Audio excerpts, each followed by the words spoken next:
For the seventh time in program history and the third time in the past 4 years, Tennessee baseball is back to the promised land, on to Omaha for the College World Series. What this means for the program and the chances Tennessee can win that elusive national championship. All that and more, it's your Tuesday Locked On Vols.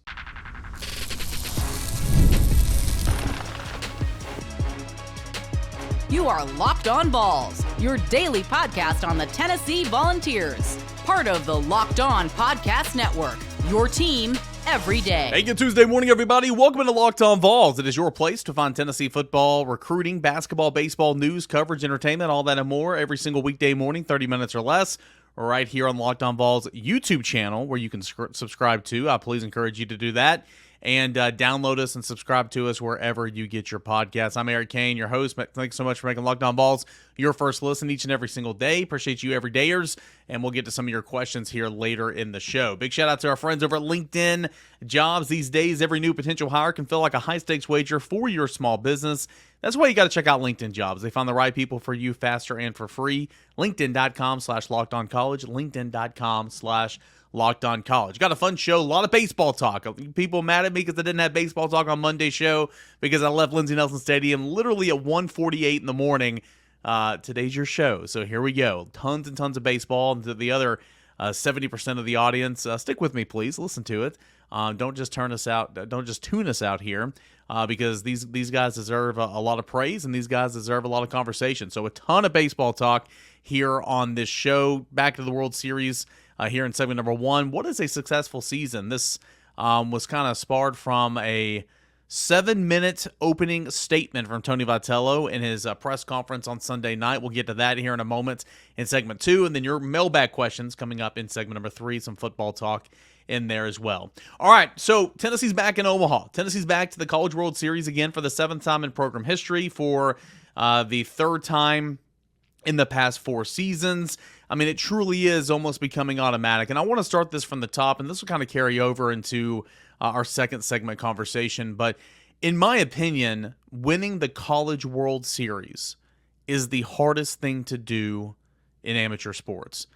NCAA basketball tournament is so hard to do. Think about all these coaches who have all these multiple Final Fours. You could say, oh, they won all these Final Fours, but they only have this many championships. It's difficult. It is so hard to do, but I think the NCAA, the baseball tournament, the College World Series, even that much harder to do because you have to go through a grueling regular season, a conference tournament, regional where you have to battle 3 other teams, super regionals where you have to win, 2 of the best of a 3-game series, 2 out of 3. And then if you're lucky enough to be one of the 8 final teams standing, you go to Omaha and you have to do it all over again. 4 teams on each side, you're playing a regional. Those 2 teams that claim the regional championship in Omaha go on to the College World Series final series, and you battle a 2 of 3 game series to see who's left standing. I mean, it's so incredibly difficult. So the fact that Tennessee is just this is becoming a norm for Tennessee under Tony Vitello, just incredible, and it speaks to the culture. It speaks to people wanting to come and be a part of this program, to those who are not playing but choose to stay in the era of the transfer portal, and they want to be a part of this winning culture, and just knowing that if you keep working, your time will come. Trey Lipscomb comes to mind. He stayed, worked, had a great year the 1 year he played, and now he's playing in Major League Baseball, right? I mean, Hunter Inslee is a great story of that. Xander Sechrest is a great story in that regard, and we'll get to more on Xander here in a moment, but just a phenomenal program right here for Tony Vitello. And I know I'm not breaking any news here, but when you sit back and think about it from afar, and maybe some of you guys watching and listening right now don't really follow Tennessee baseball game to game like I do, it's just so impressive. This is a huge deal. UT now ranks 6th in the Southeastern Conference with 7 appearances in the College World Series. LSU has 19. Whew. Florida has 13. Florida now has 14 because they just advanced to the College World Series again. Mississippi State has 12. South Carolina has 11. Arkansas has 10. Texas, who will be joining the league this time, or for next season, this next academic year, they rank 1st in the country with 36 appearances in the College World Series. That is incredible. 9 of the past 14 national champions have come from the Southeastern Conference. It truly does just mean more. And last year when Tennessee was into Omaha and they beat Stanford in their second game, that snapped a 6-game losing streak for Tennessee in Omaha. The first win in Omaha since June the 12th, 2001, when Tennessee took down Southern Cal. Tony Vitello is taking Tennessee to the College World Series in 2021, 2023, and now 2024, and fell one game short as the number 1 overall seed in 2022. That didn't happen this time. Decisive Game 3 against Evansville. A lot was on the line, and Tennessee just handled its business in just a massive way. A couple of themes in this game. Once again, just like in Game 2, early home runs paced Tennessee. In Saturday's loss to Evansville, 10-8 loss, Tennessee hit 3 first-inning solo home runs. At the time, we were making jokes in the press box like, oh, solo home runs get you beat. And then, well, it turned out to be, it's not the reason you lost, but you want more men on base, right? If you're going to leave the yard, you want more men on base. And Tennessee followed that up with even more home runs in game number 3 of the series.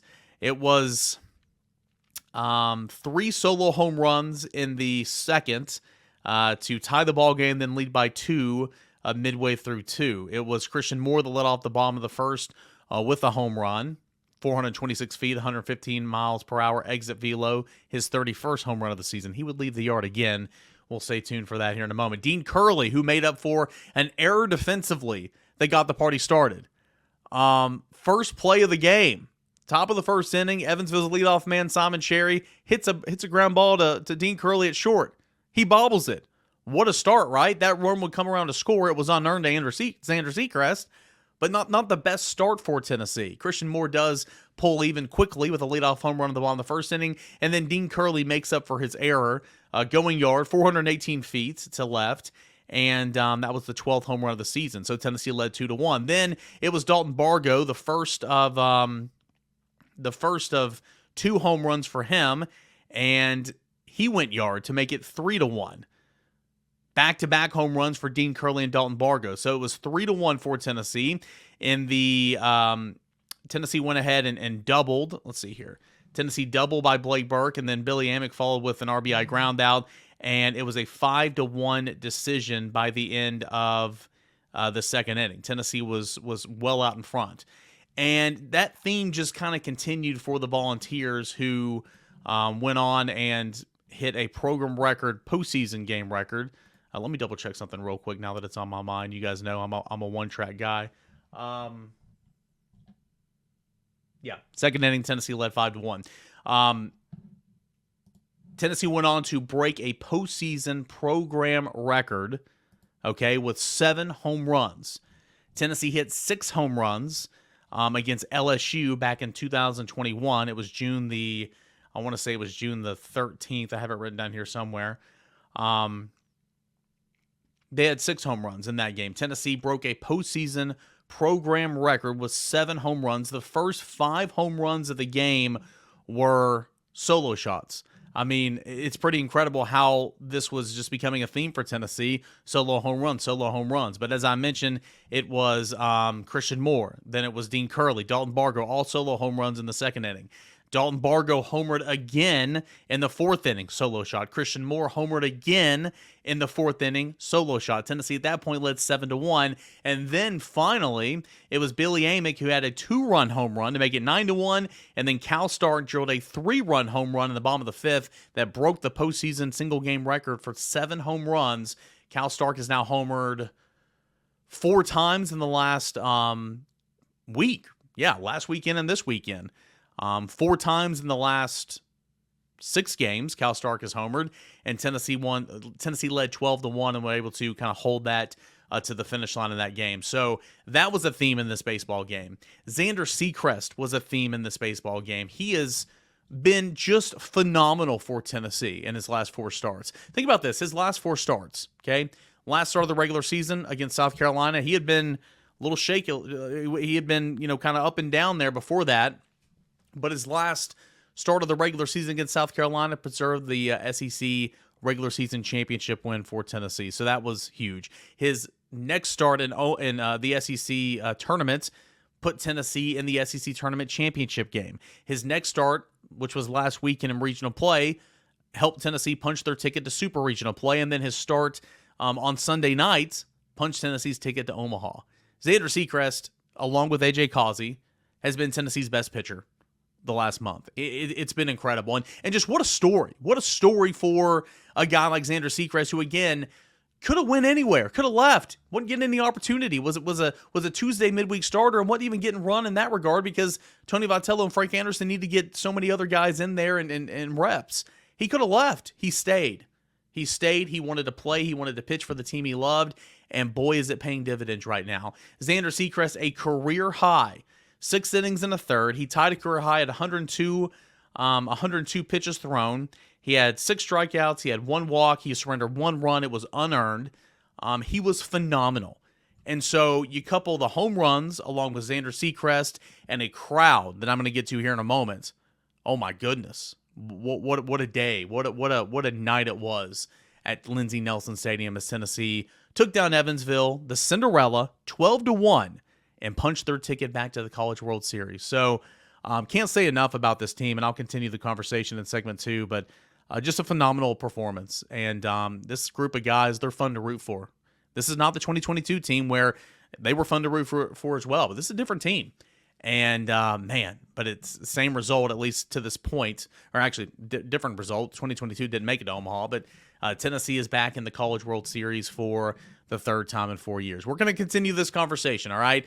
I'm going to ask you what defines a successful season for this Tennessee baseball team.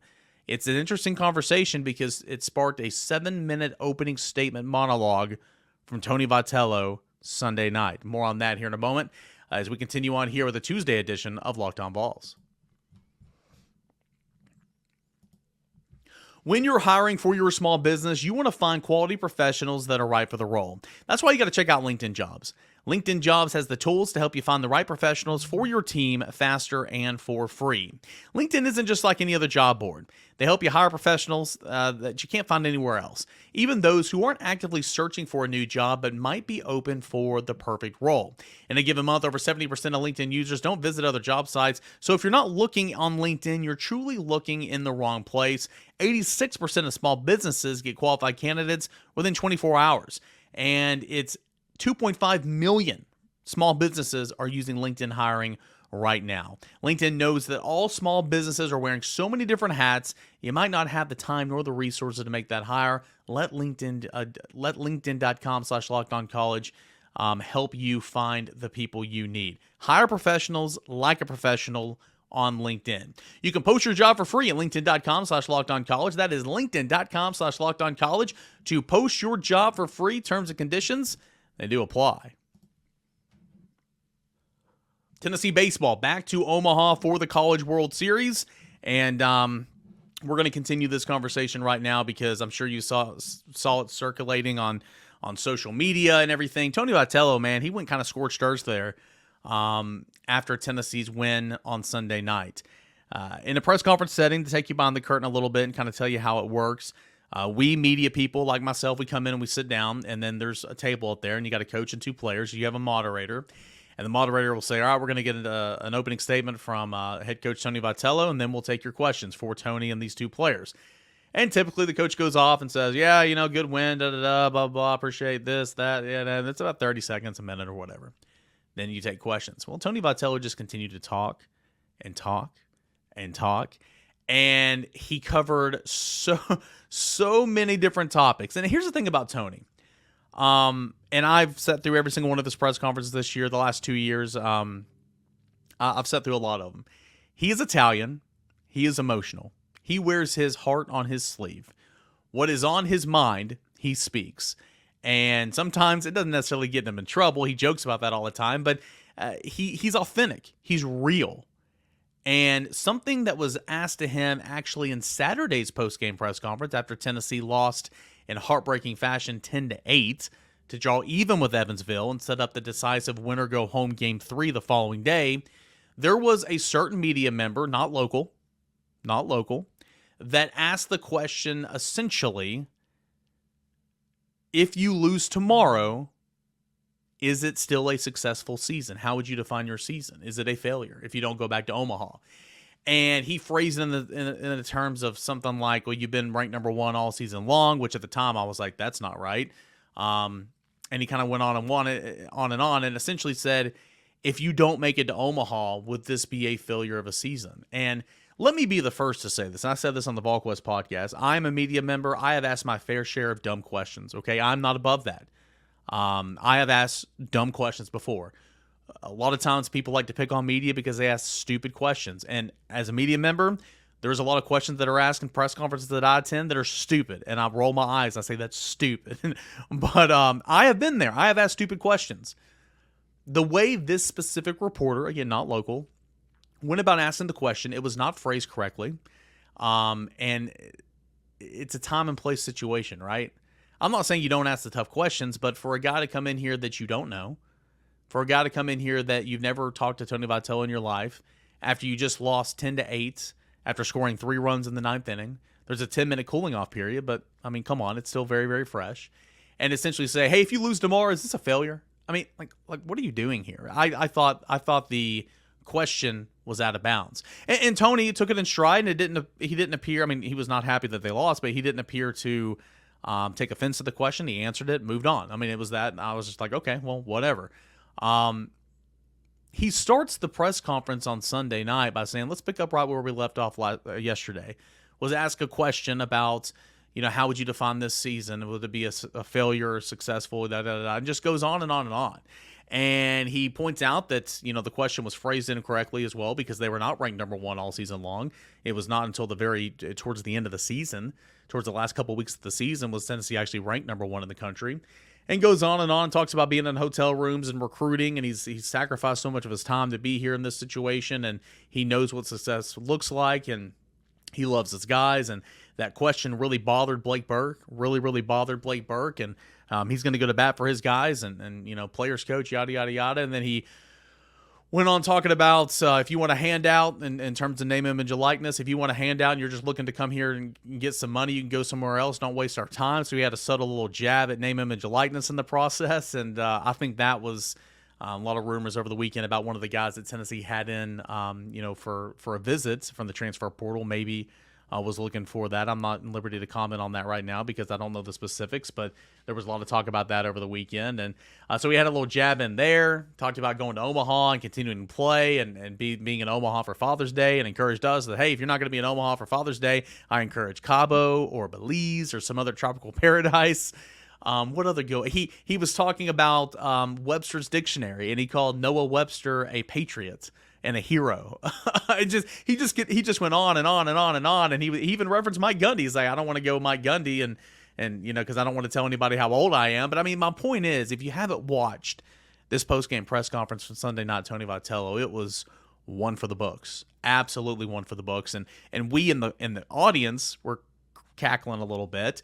I look up at the moderator, who shall remain nameless, and he is just grinning ear to ear, trying so hard not to laugh. I look up at Xander Seacrest, who was one of the players sitting beside Tony Vitello, and he's just chuckling. I mean, it was funny, but my point is, he is a player's coach, and that question, though, in the time, and he handled it correctly on Saturday, because say he went on this tangent Saturday night, all the talk Saturday night into Sunday before the biggest game of the season would be about, Tennessee's caving to the pressure. Oh my goodness.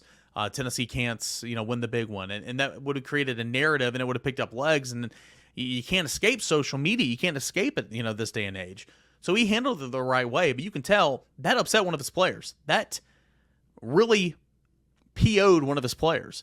And Tony Vitello, speaking of Webster's Dictionary, if you look up the definition of a player's coach, Tony Vitello's name is going to be right there. His picture is going to be right there, because he will go to bat for his guys. He got emotional, almost to the point of tears, when he was talking about Cal Stark and how Cal Stark was his guy.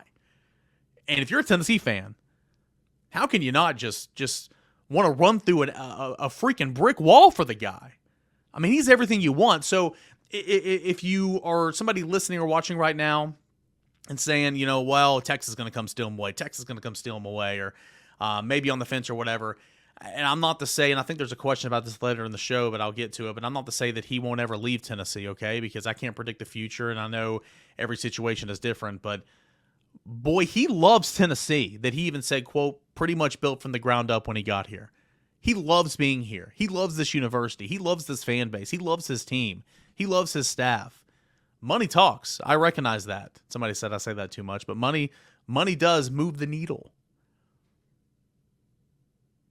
But Tony Vitello coaches because he loves coaching, and he's coaching here because he loves it. And I don't know. Long story, I'm kind of rambling like Tony was, but you need to go watch it. It was, if you haven't seen it, I don't know how you missed it, but it was truly something unique. So my question to you is, say Tennessee doesn't win the national championship. Is this season a failure? And my question, or my response would be no, because the all or nothing portion of the fan base or media, it's really frustrating because this is so incredibly difficult to do in this sport. Now, in my opinion, if you go to Omaha and you go 0-2 and you come home, that stinks. That's not good, because you're no longer the cool story of the 2021 Vols, the underdogs. You're no longer that story anymore. You're no longer the bad boys of baseball in 2022 that didn't even make it to Omaha. You're no longer a little bit of the bad boys in baseball in 2023 that got hot at the right time and got into Omaha. You're a team that was number one in the country for the last couple of weeks of the year, the number one overall seed. Everybody's gunning for you, okay? So if you go 0-2, that's disappointing in my opinion. That is. But I wouldn't say it's a failure. However, the national narrative would be that it's a failure. And I'm not sure I agree with that. So I'm not trying to pump sunshine or anything. I'm just trying to say it is so difficult to win a national championship. I went over there. Texas, I don't know how many championships Texas has. I can tell you Texas does not have 36 national championships. They've been to Omaha 36 times. LSU does not have 19 national championships. LSU's been to Omaha 19 times. Florida does not have 14 national championships. Florida will be going to Omaha for the 14th time this year. It's difficult. So I think we got to put some things in perspective. Yes, we know the national number one overall seed. There's a curse on it, quotation marks, because it hasn't won the whole thing since Miami did it. Miami did it in the first year of a 64-team field in 1999. So Tony Vitello even said, hey, we're going to pick up right where Evansville is, because we're not supposed to win it, right? We're going to be the underdogs, and that's okay with us. It's just really, really interesting how you want to define this. But I truly believe, and I'm looking, and I know I got to hit a break and go to the next segment, but I'm looking at the bracket right here. At the time of this recording, I don't know if it's NC State or Georgia, because they play Monday night. I don't know if it's going to be another SEC team that's going to be in the field, but that's on the other side of the bracket. And nothing is easy in Omaha, okay? And I'm not trying to say it is. But again, you look at the teams on the other side, the Kentucky that punched a ticket, potentially an NC State or Georgia, okay? Florida, who got hot at the right time. Florida very much kind of reminded me of Tennessee of last year, except Tennessee got hotter just a little bit quicker. Texas A&M. And then look at Tennessee's side of the bracket. North Carolina, Virginia, Florida State. That's the regional. It's going to be tough. Oh my gosh, it's going to be tough. But boy, why not Tennessee? Why not Tennessee? I think this is going to be an extended stay in Omaha. I truly, truly do. If you haven't seen Tony Vitello's opening statement from his press conference Sunday night, it was 7 minutes and change. I encourage you to do so. He's real, he's emotional, and he's your coach. He is your coach. Really, really good stuff. We're going to get into some mailbag questions. I know that I'm running a couple minutes behind. We'll get into your mailbag questions and a little bit more baseball talk, some football talk as well, as we continue on here with a Tuesday edition of Locked On Vols. FanDuel Sportsbook, it is America's number one sportsbook. Summertime's right now, it means baseball. Yes, the College World Series. You can get in on that action over at FanDuel Sportsbook. NBA Finals are going on right now. The Stanley Cup Finals are going on right now. There's golf on the weekends. There's NASCAR on the weekends. No better place to put some coin in your pocket than over there at FanDuel Sportsbook. New customers can get $200 in bonus bets with any winning $5 bet. That is $200 that you can bet on anything from the Finals MVP to who's going to hit a home run out of the ballpark, both in Major League Baseball and in the College World Series. All you need to do is visit FanDuel.com/lockedon. That is FanDuel.com/lockedon. FanDuel.com/lockedon, and add a big win to your summer bucket list. FanDuel, it is America's number one sportsbook. Okay, appreciate you guys for being here. We'll get into your mailbag questions, you everydayers. Thanks so much for sending those in each and every day. We'll stay on the baseball theme first. We'll get to my guy Rob over on the YouTube channel. Said, I know you're going to cover everything about the Supers in Tuesday's show. My Tuesday question is this. Can you tell us what the environment and the experience was for you on Sunday? Last game in the press box, last game of the season at Lindsey Nelson Stadium, last home game for this group. They've rewritten the record books, left their mark on program history, yada, yada. Special, and I wonder about the whole day for you. Yeah, appreciate that. I will say this, as far as the construction and the press box and all that, Lindsey Nelson Stadium's renovation project is a 3-year plan. They're crushing it into 2 years. So we would be naive, guys, to expect everything to run super, super smoothly.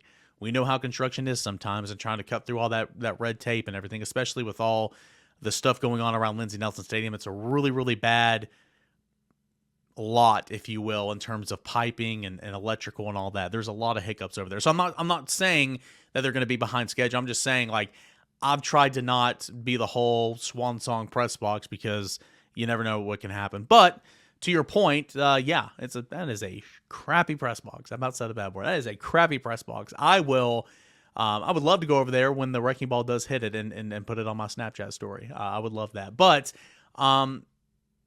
to your point, man, the crowd. I wrote a story about this. I'm sure you read it because I know you're on VolQuest. I wrote a column on it. I posted it like at 1:30 in the morning on Monday morning after the game, and the crowd was incredible. I mean, if you were at Lindsey Nelson Stadium, and I saw a lot of you guys are yelling at me and everything, and I appreciate that. Not Sam. Sam's a loser. If you're watching this, Sam, I don't know if you're an everydayer, but the crowd was incredible. If you were inside Lindsey Nelson Stadium on Sunday night, pat yourself on the back from the get-go. Just incredible. And I remember continuously turning to the guys next to me in the press box saying that this crowd, so many different chants. Xander, Kirby. I mean, how could you see Mo? I mean, if you're a player in that moment and the crowd is chanting your name, I mean, goosebumps, chills, right? And at the end, I posted the video on Twitter, the final out, the chant, Omaha. I mean, it was awesome. And the Evansville faithful was awesome. They were great all weekend long. And Tennessee gave them a standing ovation because Evansville deserves a standing ovation. That is a hell of a baseball team. I was talking to one of my buddies, shout out Andy Hibbett, before the game, and I'm like, dude, I don't ever want to see Evansville again. Like, they're good. They are so good. And it was just a great day. But the crowd, the environment, the atmosphere. Drew Gilbert's home run against a walk-off granny against Wright State in 21. That I'm sure it was louder then, for sure. But the overall game atmosphere environment was impeccable. Tony Vitello said it, but right when he kicked off his 7-minute monologue at opening statement, the first thing that came out of his mouth, congrats to our team, congrats to our fans. Definitely the loudest it's been since we've been here. It was incredible. And I put a lot of quotes in that column. I encourage you to go read it over at volquest.com. Guys comparing it to a football stadium, compared it to being like on the sideline at Neyland Stadium. I mean, it was really, really incredible. So the day was awesome for me. That's what screams college sports, those types of environments. It's why I'm super blessed to do what I do. I mean, it was incredible. It was fun to it was really, really fun to be a part of. All right, we'll get into some more questions. Rob, I appreciate your question. Patrick said, how do we do with the transfers that were in on the game Friday? Any chance we land McGinnis from Evansville? McGinnis, I forgot his first name, but he was the second baseman that torched Tennessee all weekend long. He is only a junior.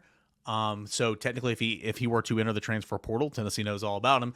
I would still say that he's probably down on the list. There's a lot of other guys that I'm going to make mention of right here. A lot of other guys that Tennessee is in on and had over the weekend. But he's a good player for sure. But I would say that he's probably down on the list. As far as guys that were on campus this weekend from the transfer portal, Blake Sear from Miami, he has transferred and committed to Florida. Cody Bowker didn't even make it in this weekend. He went ahead and committed to Vanderbilt on Friday.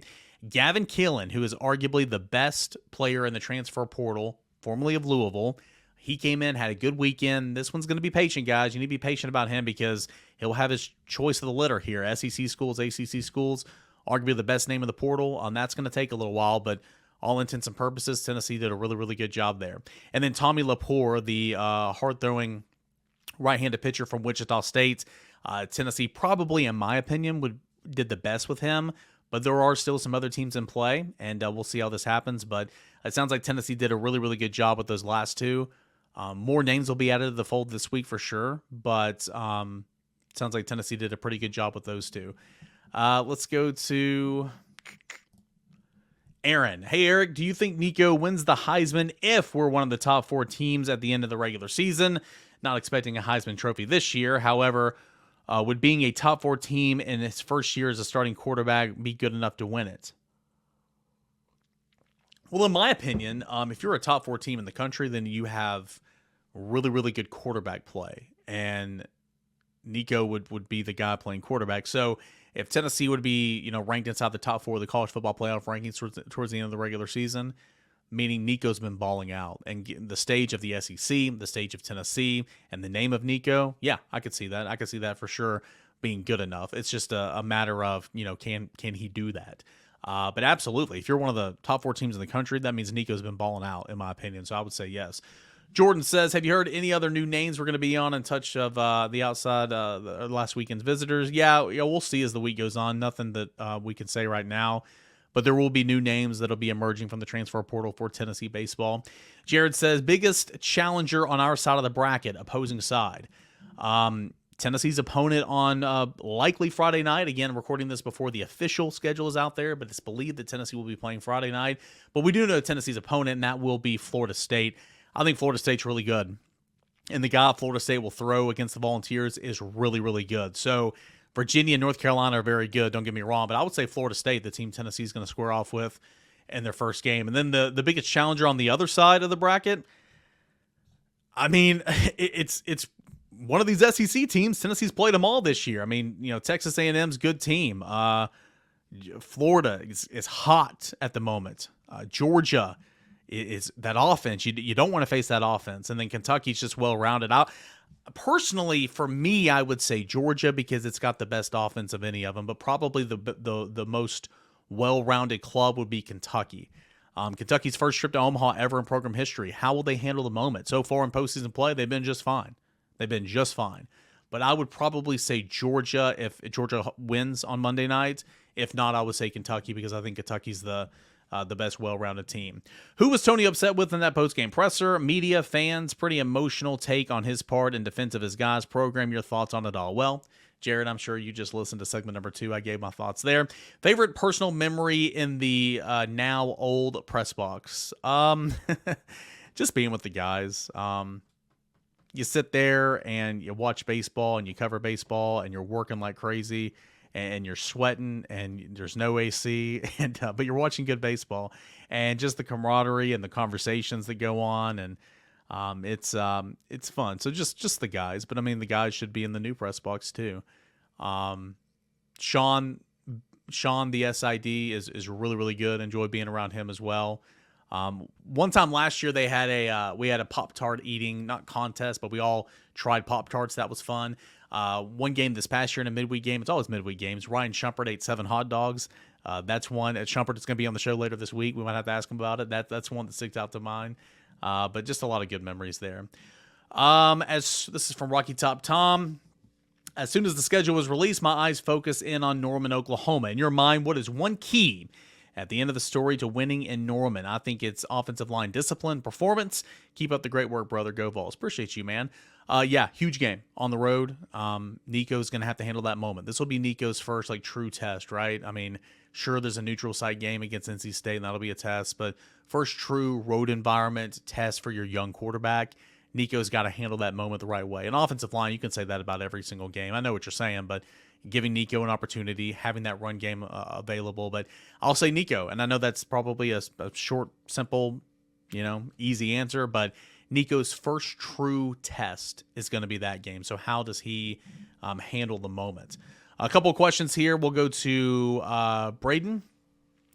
What would be more likely this upcoming season, a 1,000-yard rusher or receiver? Well, there's not been hardly not many 1,000-yard receivers in the history of the program. There's been 17 1,000 rushers in Tennessee's history.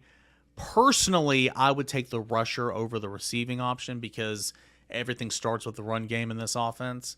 But more likely, I would say, in my opinion, probably the receiver, probably the 1,000-yard receiver. Who is your choice for the new place kicker? Josh Turbeville. And then here's his reasons that Nico will succeed. We talked about this on yesterday's show. Halsey will be in his second year as a play caller. Second year coordinators always seen an improvement after a year to get adjusted. Nico opens up the Heupel offense. Okay. Cooper Mage returning as a veteran center of the offense is major. Nico having trusted guy calling the protections and blitzes is awesome for his first year. I would agree with that. And then Nico is confident. We all know how tough it is to succeed as a quarterback when Vol Nation isn't fully behind you. Quarterback is all about confidence, and his swagger adds even more onto that. Yeah, great reasons. Great reasons for sure. A couple more here. This is from Ross, and he says, arguably, Vitello has turned Tennessee baseball into a premier coaching job. If it were to happen, under what conditions, outside of money, would you expect him to leave? Yeah, I mean, honestly, like, unless he just has a change of heart, unless he wants to link up with somebody else, unless he wants to try coaching in a professional organization. I mean, outside of money at this time, I don't know. I mean, he's built it from the ground up here. $95 million renovation project going in to this stadium. It was already needed, don't get me wrong, but because his teams win. So outside of money, I don't really have an answer for you right now, to be honest, but everybody's different. Things can change, and so I recognize that. I'll never, ever, ever say never, but I don't have an answer for you right now. Second question, do you believe there will come a point simply making the College World Series won't be enough and they'll have to deliver a national championship? If so, when? Yeah, great question. Kind of goes back to our segment number 2 conversation when we discuss what is a successful season. Again, my input, 0-2 in Omaha, that's disappointing, okay? I'm not going to say it's a failure because you still accomplished so much, but that's disappointing. It is. Especially with this being your third time in Omaha in the third time in 4 years. I think from the outside, absolutely. You will have fans that don't pay attention. You will have media members that don't pay attention. Yeah, there's a lot of them that don't understand how college baseball works and don't understand just the difficult grind that it truly is. That will say, oh, well, Tennessee, say they don't win it this year. Oh, Tennessee's been to Omaha 3 times the last 4 years. Nothing to show for it. Failure. I mean, yeah, that's going to be the talk if that doesn't happen. But that comes with the territory, right? I think you need to win some games. I think you need to make it an extended stay in Omaha, in my opinion. Doesn't mean Tony would be on the hot seat or all, but I just think that's the next step for this program, right? Not just getting there. You finally got that first win last year. Now, how long can you stay? Can you make things interesting? That's kind of what what I'm looking for this year. All right, that is going to do it here for this edition of Locked On Vols. Tons of baseball conversation. Ratings will slip probably because baseball doesn't pull, but let's show them, guys. Continue to download this. Continue to watch this. Send it to your friends. These guys deserve to be talked about, Tennessee baseball, for sure. And I appreciate you guys for tuning in and making this your first listen each and every day. All right, that's going to do it here for today's show. We'll come back for a little Award Wednesday and more. Tennessee baseball talk, what's going on with Tennessee football, recruiting, all that and more. That is coming up next tomorrow on a Wednesday. Locked On Balls. Until then, enjoy the rest of your Tuesday, everybody.